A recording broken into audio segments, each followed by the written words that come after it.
Narito ang isang trivia para sa magandang umaga.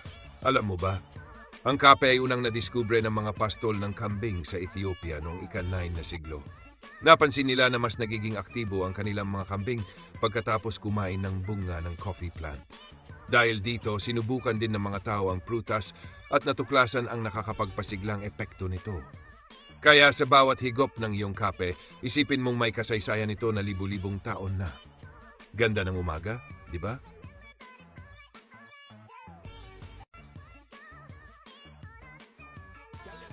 Maraming salamat sa panood.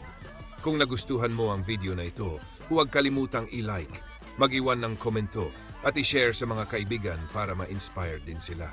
Para sa mas marami pang ganitong content, mag-subscribe at i-click ang notification bell para updated ka sa mga susunod naming upload. Salamat sa suporta at kita-kits sa susunod na video.